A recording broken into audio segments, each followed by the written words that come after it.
আমরা যেটা 20 বছরের জঞ্জাল দূর করতে পারিনি, আমাদের জেনজিরা মাত্র 1 মাসের ব্যবধানে বাংলাদেশকে মুক্ত করে রেখেছে। কি বলো?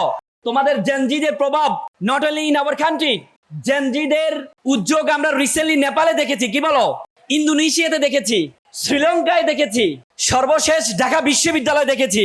যে ঢাকা বিশ্ববিদ্যালয় সবসময় বলা হতো, ঢাকা বিশ্ববিদ্যালয়কে বলা হতো 2 বছর আগে তোমরা যে দেখেছো সোশ্যাল মিডিয়ায়, ঢাকা বিশ্ববিদ্যালয়ে ইসলামী স্টাডিজ এবং অ্যারাবিক ডিপার্টমেন্ট মল চত্বরে একটি কোরআনিক প্রোগ্রাম, কোরআন তেলাওয়াতের প্রোগ্রাম আয়োজন করেছিল রমজান মাসে। সেটি তাদেরকে করতে দেওয়া হয়নি। রমজানে ইফতার পার্টির বিষয়ে নিষেধাজ্ঞা দেওয়া হয়েছিল। সে ঢাকা বিশ্ববিদ্যালয়কে অনুসরণ করে প্রত্যেকটা বিশ্ববিদ্যালয় রমজানে ইফতার পার্টিকে নিষেধাজ্ঞা জারি করেছিল।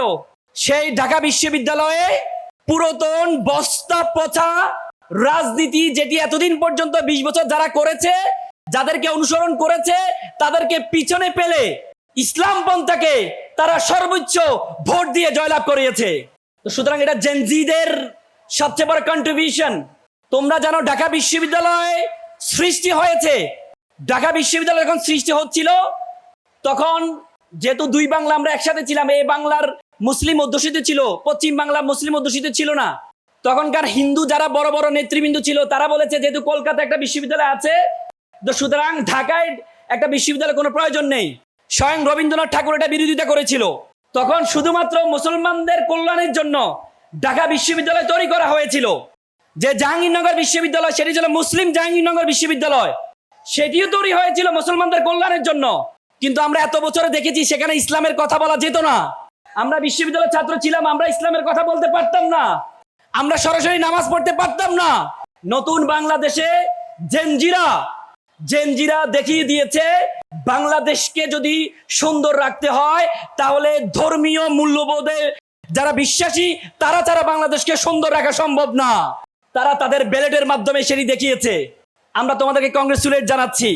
তোমরা যারা পাবনার সন্তান, আমি বিশ্বাস করি পাবনা, যদিও বলা হয় পাবনাকে বলা হয়, পাবনা শব্দটা পাবন নামক একজন দস্যু ছিল, তার নামে নামকরণ করা হয়েছে।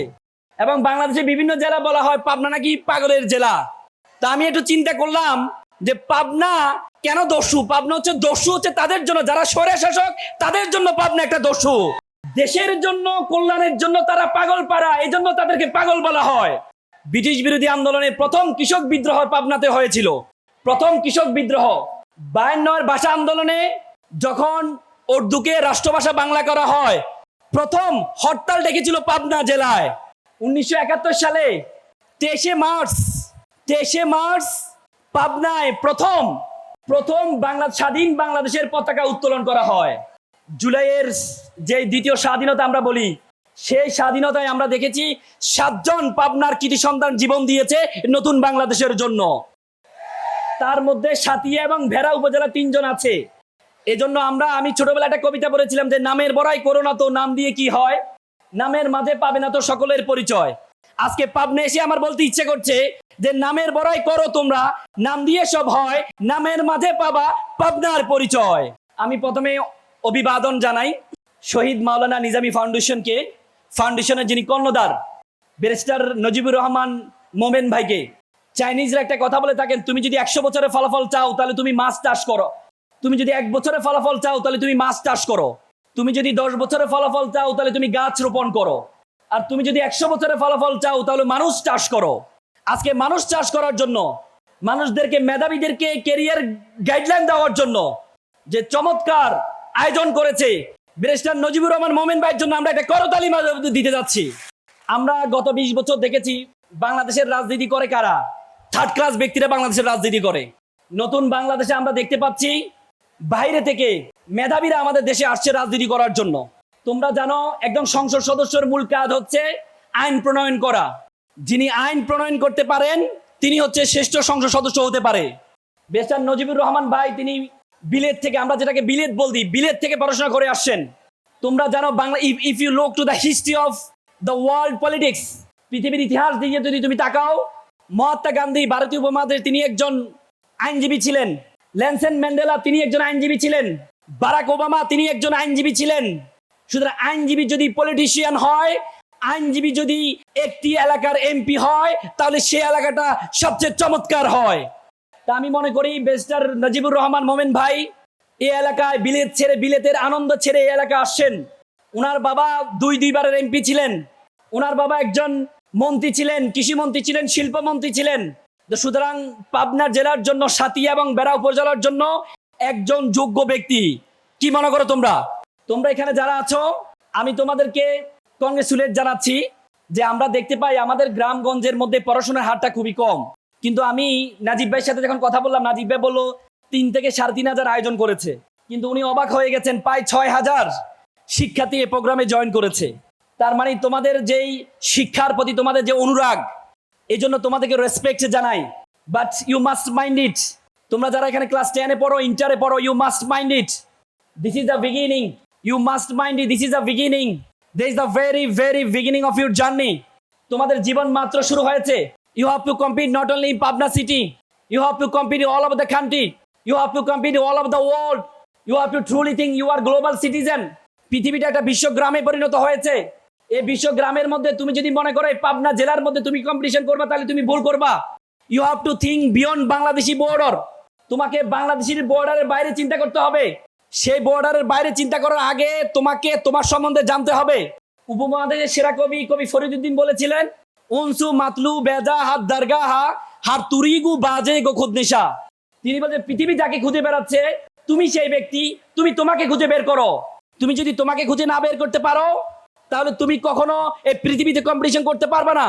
এজন্য সক্রেটিস বলেছেন, নো দাই সেলফ, নিজেকে জানো। আল্লাহ তাআলা কোরআনে বলেছেন, ওয়াফি আনফুসিকুম, তুমি তোমাকে জানো। তুমি যদি তোমাকে না জানো, তাহলে তুমি মনে করবে আল্লাহ তাআলা তোমাকে অনর্থক সৃষ্টি করেছেন। তুমি যদি তোমার সম্বন্ধে ধারণা না থাকে, তাহলে তুমি মনে করবা এই জীবনটা রেখে লাভ নাই, এই জীবনে আল্লাহ তাআলা আমাকে কিছু দেয় নাই।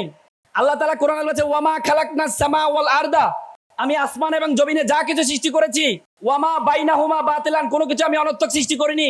আল্লাহ তাআলা কোনো কিছু অনর্থক সৃষ্টি করেননি। আল্লাহ তাআলা তোমাকে আমাকে অনর্থক সৃষ্টি করেননি। তোমরা জানো 2006 সালে একটি অপটিক্যাল ফাইবার স্টেশন করা হয়েছে বাংলাদেশের কক্সবাজারে। এটি তোমার স্পেন ফিলিপাইন হয়ে বাংলাদেশের কক্সবাজারের সাথে যুক্ত হয়েছে।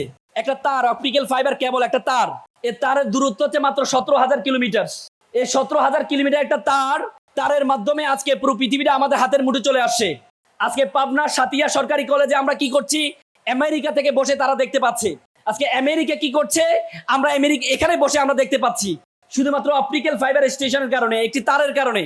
এই তারের দূরত্ব হচ্ছে মাত্র 17,000 কিলোমিটার। বিজ্ঞান বলে আমাদের মাথার মধ্যে 2 কোটি নার্ভ আছে, 2 কোটি তার আছে। বলা হয় তাকে একটার সাথে যদি লাগানো হয়, তাহলে 2 লক্ষ কিলোমিটার হবে এই তারের দূরত্ব। মাত্র 17,000 কিলোমিটার দিয়ে পুরো পৃথিবীটা আমাদের হাতের মুঠে চলে আসছে। তাহলে 2 লক্ষ কিলোমিটার এ তার দিয়ে পুরো বিশ্ব জগৎ তোমার হাতের মুঠের মধ্যে চলে আসবে। তোমার ধারণা আছে বিশ্ব জগৎ সম্বন্ধে? এই পৃথিবীর আয়তন হচ্ছে 52 কোটি বর্গ কিলোমিটার। এই পৃথিবীর মধ্যে 7টা মহাদেশ আছে, 5টা মহাসাগর আছে। এই 52 কোটি বর্গ কিলোমিটার পৃথিবীটাকে আমরা যে সূর্যটা দেখতে পাচ্ছি, সূর্যের মধ্যে যদি ঢুকিয়ে দেওয়া হয়, তাহলে 13 লক্ষ পৃথিবী ঢুকিয়ে দেওয়া সম্ভব। Do imagine? এই সূর্য একটা নক্ষত্র। বিজ্ঞান বলে এবং ইসলাম আমাদেরকে বলে নক্ষত্র এই পরিমাণ বিশ্ব জগতের মধ্যে আছে। কি পরিমাণ নক্ষত্র আছে চিন্তা করতে পারবা না। বলা যে সর্বশেষ নক্ষত্র থেকে আলো আমাদের পৃথিবীতে আসা শুরু করেছে। পৃথিবীর সৃষ্টি শুরু থেকে এখনো পর্যন্ত সে আলো এসে পৌঁছায়নি। সে আলো এসে পৌঁছাইতে প্রায় 1 মিলিয়ন বছর লাগবে আরো। তার মানে এই বিশ্বজগৎ বিশাল একটি বিশ্বজগৎ। এই বিশ্বজগতে আল্লাহ তাআলা তোমাকে আমাকে সৃষ্টি করেছে। আল্লাহ তাআলা তোমাকে আমাকে বলেছে, কুনতুম খায়রা উম্মাত, you are the best nation, you are the noblest nation. আল্লাহ বলেছে আমি তোমাকে আশরাফুল মাখলুকাত, সৃষ্টির সেরা হিসেবে সৃষ্টি করেছি। এই বিশ্বজগতে যা কিছু আছে সবকিছু আমি তোমার জন্য সৃষ্টি করেছি। আল্লাহ তাআলা বলেছে কোরআনে যে হুয়াল্লাযী খলাকালাকুম মা ফিল আরদি জামিয়া। আল্লাহ বলেছে এই আসমান, এই দুনিয়াতে যা কিছু আছে সবকিছু আমি তোমার জন্য সৃষ্টি করেছি। আর তোমাকে আমি সৃষ্টি করেছি ওয়ামা খালাকতুল জিন্না ওয়াল ইনসা ইল্লা লিয়াবুদুন। আর তোমাকে আমি সৃষ্টি করেছি শুধুমাত্র আমার ইবাদত করার জন্য, শুধুমাত্র আমার ইবাদত করার জন্য। আল্লাহ তাআলা যে বিশ্ব জগতে যা কিছু আছে আমি সবকিছু তোমার জন্য সৃষ্টি করেছি। I created you for my worship and all other creation created only for you. এই বিশ্ব জগতে যা কিছু আছে আমি সবকিছু তোমার জন্য সৃষ্টি করেছি। আর তোমাকে আমি সৃষ্টি করেছি শুধুমাত্র আমার ইবাদত করার জন্য। What is the meaning of ibadat? What is the meaning of worship? ইবাদতের সংজ্ঞা কি? এই যে তোমরা আজকে পড়াশোনা করছো, it's a one kind of ইবাদত। ইসলামের প্রথম স্লোগান ছিল ইকরা, পড়ো। তোমরা যে পড়াশোনা করছো সে পড়াশোনা একটা ইবাদত। আল্লাহ তাআলা কোরআনে বলেন, হাল ইস্তাবিল্লাযীনা ইয়ালামুনা ওয়াল্লাযীনা লা ইয়ালামুন, যারা জানে এবং যারা জানে না, who knows who doesn't know, all are not same. যারা জানে এবং যারা জানে না তারা সমান নয়। আজকে তোমরা পড়াশোনা করতে আসছো, তোমরা পড়াশোনা করছো, পড়াশোনা হচ্ছে ইসলামের সবচেয়ে বড় ইবাদত।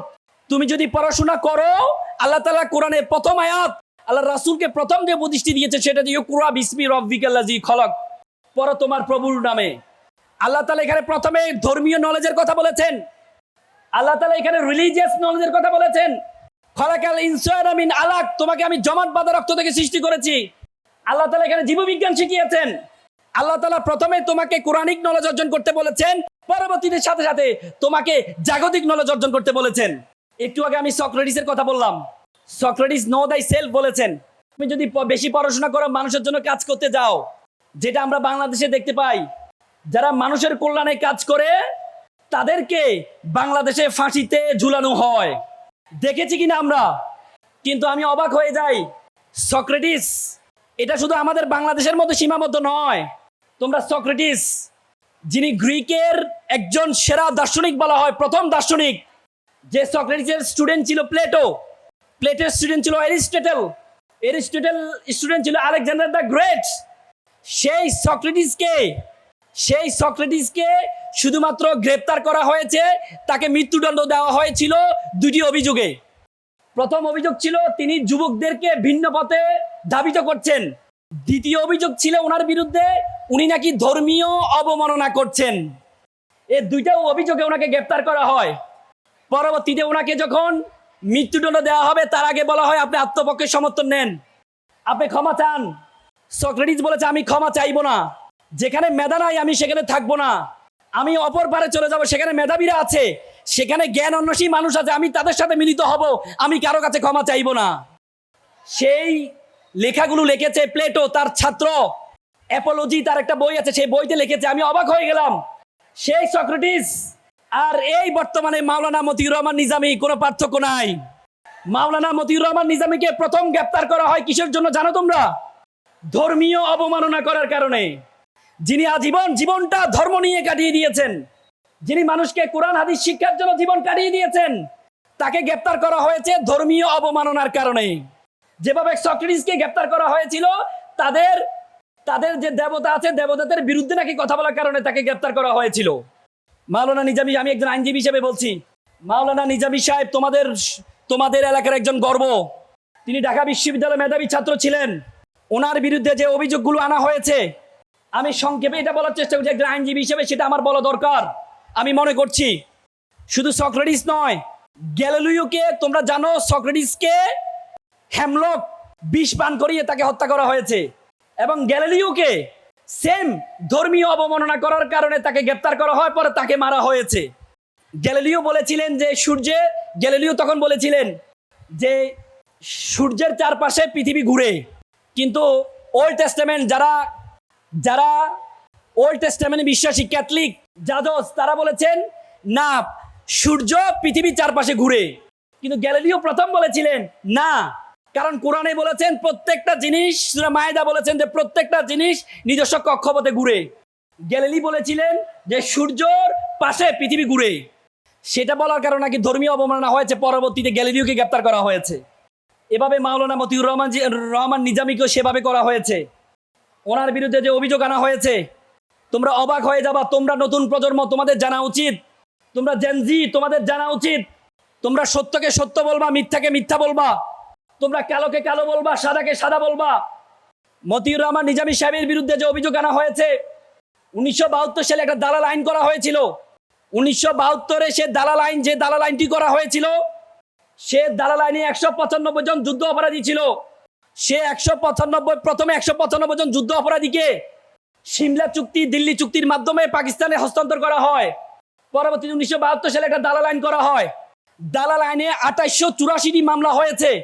2884টি মামলা হয়ে সেখানে প্রায় 745 জনকে সাজা দেওয়া হয়।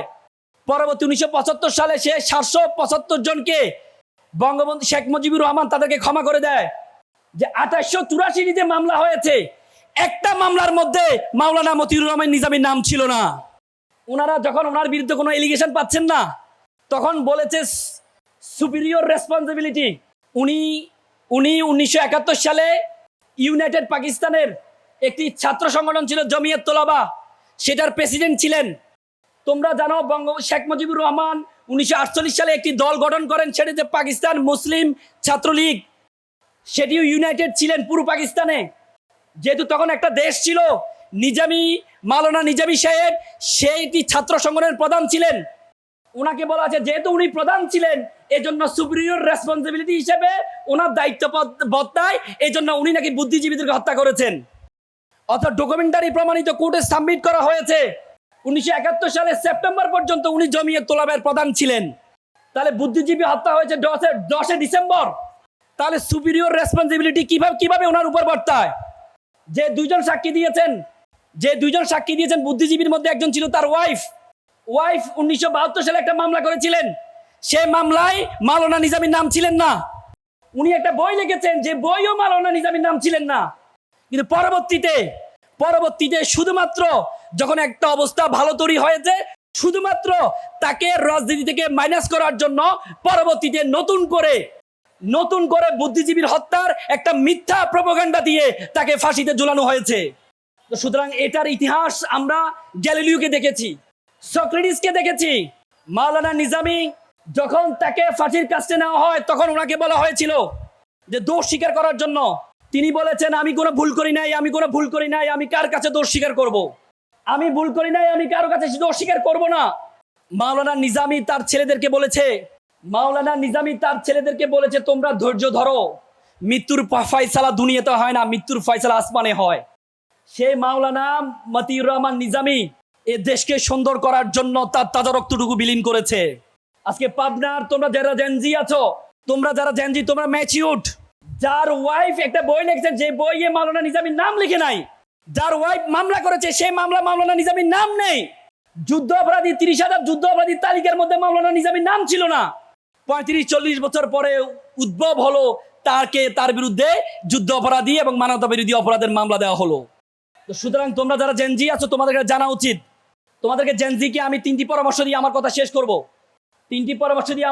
করব। তোমরা মাইক্রোসফটের প্রতিষ্ঠাতা বিল গেটসের নাম শুনেছো, ঠিক না? বিল গেটস একটি বই লিখেছেন রোড অ্যাহেড। সে বইয়ে তার মা মেরি ম্যাক্সওয়েল বিল গেটসকে 3টি পরামর্শ দিয়েছেন। বললো যে 4টি পরামর্শ দিয়েছিলেন। বিল গেটস তার বইতে লিখেছে সে 4টি পরামর্শ আমার জীবনকে পরিবর্তন করার জন্য যথেষ্ট ছিল। তার মধ্যে প্রথম পরামর্শ হচ্ছে you have to be exceptional, তোমাকে ব্যতিক্রম হইতে হবে। দ্বিতীয় হচ্ছে ড্রিম বিগার, তোমার স্বপ্ন হবে বড়। তৃতীয় যে পরামর্শটি দিয়েছেন সেটা হচ্ছে বি ইন্ডাস্ট্রিয়াস, তোমাকে পরিশ্রম করতে হবে। চতুর্থ যে পরামর্শটি দিয়েছেন রিড বুক, প্রচুর বই পড়তে হবে। B exceptional. তোমরা এখানে যারা আছো আগে বলো তো নলেজ ইজ পাওয়ার, এখন বলে knowledge is powerless without skill. দক্ষতাবিহীন নলেজের কোনো ভ্যালু নেই। তুমি যদি দক্ষ না হও, দেখবা আমাদের দেশে বর্তমানে প্রায় 10 থেকে 15 লক্ষ অনার্স মাস্টার্স পাস বেকার আছে। তুমি কোনো অশিক্ষিত মানুষকে বেকার দেখবা না। বাংলাদেশে অশিক্ষিত মানুষরা বেকার থাকে না, বাংলাদেশে শিক্ষিত মানুষরা বেকার থাকে। তোমাকে দক্ষতা অর্জন করতে হবে। তোমাকে এমন একটি দক্ষতা অর্জন করতে হবে যে দক্ষতা 10 জন বন্ধু থেকে তোমাকে পার্থক্য করবে। তোমার 10 জন বন্ধু থেকে তোমাকে পার্থক্য করবে এমন একটি দক্ষতা অর্জন করতে হবে। তোমাকে speaking skill is the most final skill all over the skill. কথা বলার দক্ষতা জানতে হবে তোমাকে কমিউনিকেশন স্কিল থাকতে হবে। নতুন মানুষের সাথে পরিচয় হওয়ার দক্ষতা তোমাকে থাকতে হবে। তোমাকে আইটি স্কিল থাকতে হবে। তোমরা জেনজি যারা আইটি প্রযুক্তির যুগে জন্মগ্রহণ করেছে এই জন্য তোমাদেরকে জেনজি বলা হয়। যে জেনজিকে এআই নলেজ থাকতে হবে, তোমাকে আইটি নলেজ তোমাকে থাকতে হবে। তোমার যদি এই নলেজগুলো যদি না থাকে তাহলে তুমি শুধুমাত্র সার্টিফিকেট দিয়ে কিছুই করতে পারবে না। কিছুদিন আগে মাইক্রোসফট তাদের একটা আর্টিকেল আমি পড়েছি, সেখানে তারা লিখেছে তাদের 50% এমপ্লয় আছে যাদের কোনো সার্টিফিকেট নেই। তার মানে সামনের যোগ সার্টিফিকেট যোগ নয়। সামনে একটা জরিপে আসছে প্রায় 20 লক্ষ ড্রাইভার তার চাকরি হারাবে। তোমরা জানো এখন ড্রাইভারবিহীন গাড়ি বের হয়েছে, টেসলা বের হয়েছে। সামনে 30 লক্ষ ব্যাংকার তার চাকরি হারাবে। সামনে ব্যাংকের কর্মকর্তা দিয়ে ব্যাংক পরিচালনা করা হবে না। সামনে তোমাদের জন্য বড় চ্যালেঞ্জিং। এজন্য তোমাদেরকে দক্ষতা অর্জন করতে হবে, যে কোনো দক্ষতা। যে দক্ষতা তুমি অর্জন করবা সেই দক্ষতা তুমি সেরা হইতে হবে। তোমাকে যে দক্ষতাটা তুমি অর্জন করতে হবে সেই দক্ষতা টপ 1 হইতে হবে। যদি তুমি দক্ষতা অর্জন না করো তাহলে তুমি পিছপা হয়ে যাবা। দ্বিতীয় যে কথাটি বলেছেন, ড্রিম বিগার, তোমার স্বপ্ন হবে বড়। আজকে আমরা গ্রামের মানুষ, আমরা স্বপ্ন কম ছোট দেখি। আমাদের পায়ের মধ্যে একটা শিকল লাগানো আছে। একবার একটা বাবা ছেলেকে নিয়ে চিড়িয়াখানা গেল। চিড়িয়াখানা যাওয়ার পর বাবা ছেলে দেখলো চিড়িয়াখানায় বড় বড় হাতি, তার পায়ে চিকন শিকল লাগানো আছে। ছোট ছোট হাতি, তার পায়ে চিকন শিকল লাগানো আছে। ছোট ছোট হাতিগুলো শিকলটা ছেড়ার চেষ্টা করছে, আর বড় হাতি স্তব্ধ হয়ে দাঁড়িয়ে আছে। তো ছেলে বাবাকে জিজ্ঞাসা করছে, বাবা বলো তো, এই যে বড় বড় হাতিগুলো, এই হাতিগুলো শিকলটা টান দিলে তো শিকলটা ছিঁড়ে যায়, কিন্তু তারা দাঁড়িয়ে আছে কেন? তখন বাবা বলো, ঠিক আছে আমি একটু কেয়ারটেকারকে জিজ্ঞেস করি। পরে কেয়ারটেকারকে জিজ্ঞেস করা হলো, আচ্ছা বলেন তো, ছোট ছোট হাতিগুলো শিকলটা ছেড়ার চেষ্টা করছে আর বড় হাতিটা স্তব্ধ হয়ে দাঁড়িয়ে আছে, কারণ কি? তখন বললো যে বড় হাতিগুলো যখন ছোট ছিল তাদের পায়ে শিকলটা লাগানো হয়েছিল, তখন ছোট ছোট হাতির মতো তারা ছেড়ার চেষ্টা করেছে, কিন্তু তারা ছেড়তে পারেনি। তখন তাদের মাথায় সেট হয়ে আছে, যেহেতু আমি তখন ছিঁড়তে পারিনি, এখনো আমার দ্বারা এটা ছেড়া সম্ভব না। তোমরা যারা এখানে আছো, তোমাদের বোন চেষ্টা করেছে ঢাকা বিশ্ববিদ্যালয়ে ভর্তি হওয়ার জন্য, ঢাকা মেডিকেলে ভর্তি হওয়ার জন্য, বুয়েটে ভর্তি হওয়ার জন্য, জগন্নাথ বিশ্ববিদ্যালয়ে ভর্তি হওয়ার জন্য, কিন্তু তারা পারে নাই। তোমার মাথার মধ্যে সেট হয়েছে তারা যেহেতু পারে নাই, সুতরাং আমরাও পারবো না, আমাদের দ্বারা হবে না। তোমাকে স্বপ্ন দেখতে হবে বড়, স্বপ্ন দেখতে হবে বড়। স্বপ্ন যখন দেখবা তখন পিছনের দিকে তাকাবা না। 1935 সাল শ্রীলঙ্কার একজন বস্তির ছেলে, তার নাম হচ্ছে রানা। রানা একবার একটা চা দোকানে বসে আছেন, তখন চা দোকানে মুরব্বীরা আলোচনা করছেন, আমাদের দেশটা রসাতলে গেল শুধুমাত্র ভালো নেতৃত্বের অভাবে। যদি আমাদের প্রেসিডেন্টটা ভালো হতো তাহলে আমাদের দেশটা সুন্দর হতো। তখন রানা তার মাথায় ঢুকলো যে আমাদের দেশকে যদি রক্ষা করতে হয় তাহলে আমাকে প্রেসিডেন্ট হইতে হবে। তখন তার বাবা ছিল না, সে গিয়ে তার মাকে বলে, মা, তার বাবা ছিল না, সে গিয়ে তার মামার কাছে থাকতো। মামাকে গিয়ে বলে, মামা আমি প্রেসিডেন্ট হতে চাই। মামা বলো, তুমি যদি প্রেসিডেন্ট হতে চাও তাহলে তোমাকে পড়াশোনা করতে হবে, পড়াশোনা করা ছাড়া তুমি প্রেসিডেন্ট হতে পারবে না। বলে তাহলে আমাকে কি করতে? বলে তাহলে তোমাকে স্কুলে ভর্তি হতে হবে। তখন তার বস্তির পাশে একটা স্কুল, খ্রিস্টান মিশনারি স্কুল ছিল। সে খ্রিস্টান মিশনারি স্কুলে সে গেল, গিয়ে বলে, স্যার আমি ভর্তি হতে চাই। বলে তোমার নাম কি? বলে আমার নাম রানা, রানা সিংহে। বললো যে আমাদের একটা খ্রিস্টান মিশনারি স্কুল, এখানে শুধু খ্রিস্টান শিক্ষার্থীরা পড়বে, তুমি তো ভর্তি হতে পারবে না, তুমি তো বৌদ্ধ। বলে না স্যার আমাকে ভর্তি হতে। বলে তুমি কেন ভর্তি হতে চাও? বলে স্যার আমি শ্রীলঙ্কার প্রেসিডেন্ট হতে চাই। তখন তার আগ্রহের কারণে পরবর্তী তাকে ভর্তি নেয়। ভর্তি নেওয়ার পর রানা এমনভাবে পড়াশোনা করেছে, পরবর্তী স্কুলে ফার্স্ট হয়েছে, কলম্বো বিশ্ববিদ্যালয়ে পড়েছে, কলম্বো বিশ্ববিদ্যালয়ে ফার্স্ট হয়েছে, অক্সফোর্ডে পড়েছে, অক্সফোর্ডে ফার্স্ট হয়েছে, অক্সফোর্ডে ফার্স্ট হয়েছে।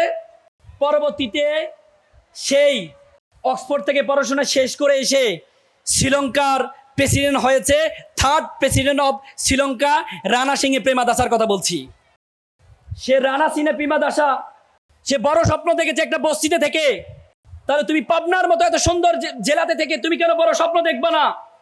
তোমাকে বড় স্বপ্ন দেখতে হবে। আমি কিছুদিন আগে ইন্দোনেশিয়া গিয়েছিলাম, ইন্দোনেশিয়া জাকার্তা। তোমরা আমেরিকার প্রেসিডেন্ট বারাক ওবামা ছিল আফ্রো আমেরিকান বংশোদ্ভূত একমাত্র আমেরিকার প্রেসিডেন্ট। 45 বছর বয়সে প্রেসিডেন্ট হয়েছে। বারাক ওবামার বাবা ছিলেন সিনিয়র বারাক ওবামা, তিনি ছিলেন কেনিয়ার নাগরিক। তিনি স্কলারশিপে আমেরিকা, হাওয়াই দ্বীপপুঞ্জ, প্রশান্ত মহাসাগরের একটা দ্বীপপুঞ্জ হাওয়াই, হুনুলুলু রাজধানী, সেটা তখন প্রদেশ ছিল না, সর্বশেষ প্রদেশ হয়েছে হাওয়াই, 50তম প্রদেশ। সে হাওয়াই প্রদেশে হুনুলুলুতে পড়াশোনা করেছেন, হুনুলুলু ইউনিভার্সিটিতে পড়াশোনা করেছেন। সেখানে তার বারাক ওবামা মায়ের সাথে দেখা হয়, মায়ের সাথে বিবাহ হয়। পরবর্তীতে বারাক ওবামা হয় 2 বছরের মাথায় বারাক ওবামা মা জানতে পারলো যে তার আগে কেনিয়াতে তার একটা বউ আছে, পরে তাকে ডিভোর্স দিয়ে দেয়। ডিভোর্স দেওয়ার পর বারাক ওবামার মা পরে এক ইন্দোনেশিয়ান ছেলেকে বিয়ে করে ইন্দোনেশিয়া চলে আসে। ইন্দোনেশিয়া আসার পরে ইন্দোনেশিয়ার জাকার্তা এসকে একটা স্কুল আছে, সেই স্কুলে ভর্তি করা বারাক ওবামাকে।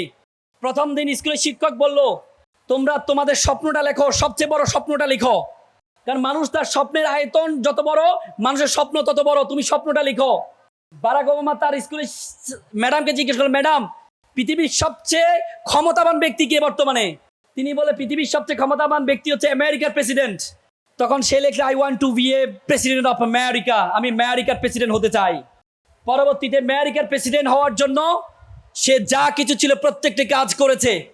সে জানে রাজনীতিবিদ হওয়ার জন্য লিগেল প্রফেশন লাগবে, সেজন্য ল প্রফেশনে ভর্তি হয়েছে, আইনজীবী হয়েছে, মেয়র হয়েছে, পরবর্তী আমেরিকার প্রেসিডেন্ট হয়েছে। বারাক ওবামা যদি পারে, রানা সিংহে প্রেমাদাসা যদি পারে, তাহলে তোমরা কেন পারবা না? তোমাদেরকে বড় স্বপ্ন দেখতে হবে। তৃতীয়, বি ইন্ডাস্ট্রিয়াস, তোমাকে পরিশ্রম করতে হবে।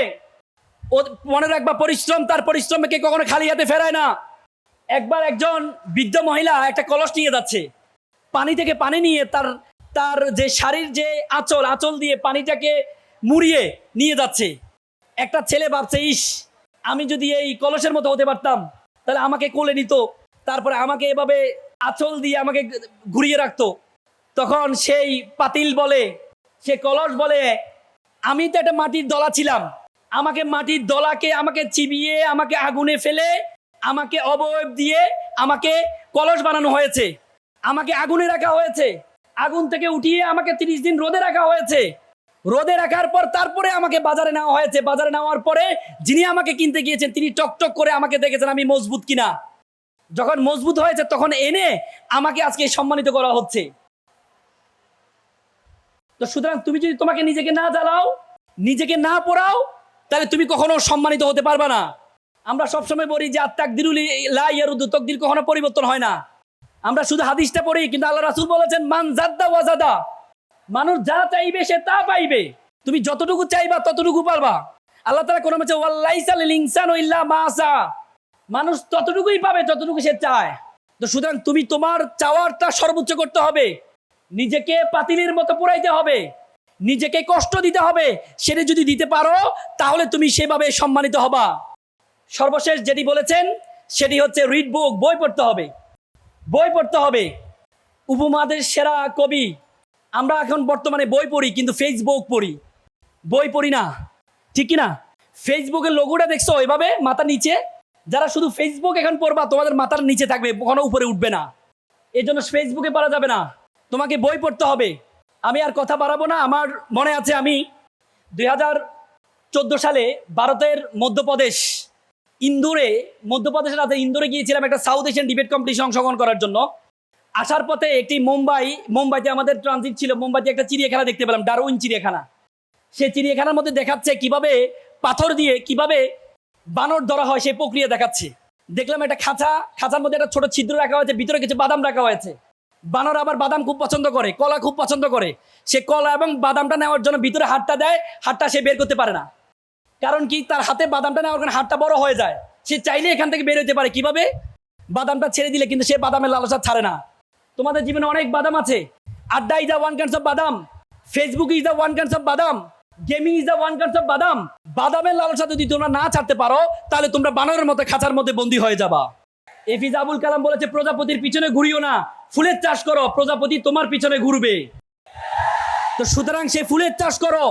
আজকে তুমি আড্ডা না দিলে, ফেসবুক ব্যবহার না করলে, তোমার বন্ধুরা বলবে আনসোশাল, অসামাজিক। বন্ধুদেরকে ছেড়ে দাও। এপিজ আব্দুল কালাম আরেকটি কথা বলেছিলাম, আমি একটি কাঠবিড়ালি পুষেছিলাম, বড় হওয়ার পর চলে গেল। আমি একটি পাখি পুষলাম, বড় হওয়ার পর চলে গেল।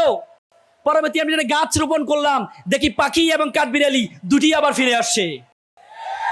তো সুতরাং তোমরা সে ক্যারিয়ারে গাছ রোপণ করো। ক্যারিয়ারে গাছ যদি রোপণ করতে পারো, দেখবা যে সবকিছু তোমার কাছে ফিরে আসবে। আমি আমার কথা শেষ করব। আমি সর্বশেষ, আমার জীবনের সবচেয়ে বড় শিক্ষা, আমার জীবনের সবচেয়ে বেশি দাগ কেটেছে, আমি এটি না বলে পারি না। এখানে অভিভাবকরা আছেন অনেকে, আমি এটি না বলে পারি না। আমার জীবনের সবচেয়ে বেশি দাগ কেটেছে, আমি তখন ঢাকা বিশ্ববিদ্যালয়ের সূর্যচন্দ্র হলের ছাত্র ছিলাম। আমি যখন সূর্যচন্দ্র হলে পড়ি তখন আমাদের একজন মামা ছিলেন, নাইট গার্ড ছিলেন। তিনি সারা রাত ধরে নাইট ডিউটি দেন, সকালে পিঠা বিক্রি করতেন। তো আমি বললাম যে মামা, আপনি সকালে পিঠা বিক্রি করছেন, আপনি ঘুমান কেন? সারা রাত ধরে নাইট ডিউটি দেন, সকালে পিঠা বিক্রি করেন। বলছে মামা আমার জন্য দোয়া করবে, আমার ছেলেটা এসএসসিতে প্লাস পেয়েছে, এসএসসিতে প্লাস পা, আমার ছেলেকে আমি ঢাকা মেডিকেলে ভর্তি করাবো।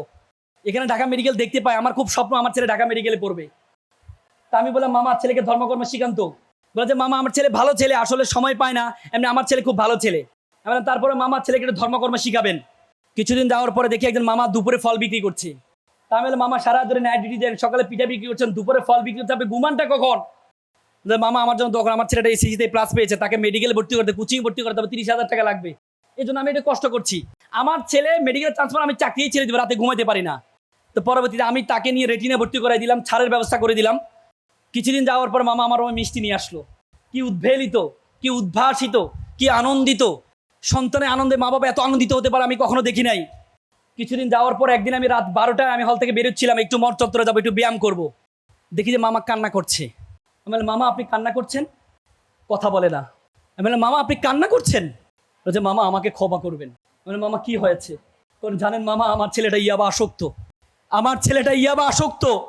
গতকাল বাসায় এসে যে শোকেজের গ্লাস ভেঙেছে, আলমিরা গ্লাস ভেঙেছে টাকার জন্য। বিশ্বাস করেন মামা, আমার ছেলেকে আমি ডাক্তারি পড়িয়েছি। আমি মনে করেছিলাম আমি যখন অসুস্থ হব আমার ছেলে আমাকে সুস্থ করবে, কিন্তু আমি আজকে সুস্থ মানুষকে আমার ছেলে অসুস্থ বানিয়ে দিচ্ছে।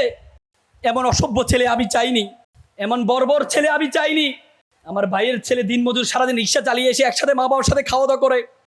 বিশ্বাস করেন মামা, আজকে 6 মাস আমি আমার ছেলেকে দেখি না। এমন বর্বর ছেলে আমি চাইনি। With due respect to our guardians, with due respect to our guardians, আপনি আপনার ছেলেকে ডাক্তার বানালেন, ইঞ্জিনিয়ার বানালেন, কোনো কাজে আসবে না। এ ছেলের মধ্যে যদি ধর্মীয় জ্ঞান না থাকে, এ ছেলে ভয়ঙ্কর আকার ধারণ করবে, ভয়ঙ্কর আকার ধারণ করবে।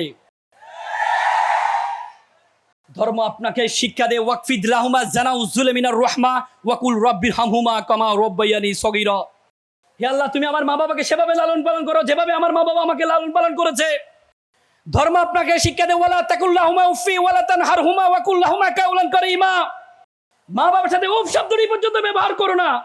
আল্লাহ রাসূল বলছে, মান লাইসা মাল্লাম ইরহামা সগীরানা ওয়ালা ইয়াকখুরু কাবীরানা। তুমি আমার উম্মত নয় যদি বড়দেরকে শ্রদ্ধা না করো, ছোটদেরকে স্নেহ না করো। It's the religion, each and every religion respect parents. অত সৈন্য হ কিলোকাম রূপ রহিত কপদগিনী নির্বিষ্টাহ দলপগ পিঙ্গ কদলি কুঞ্জ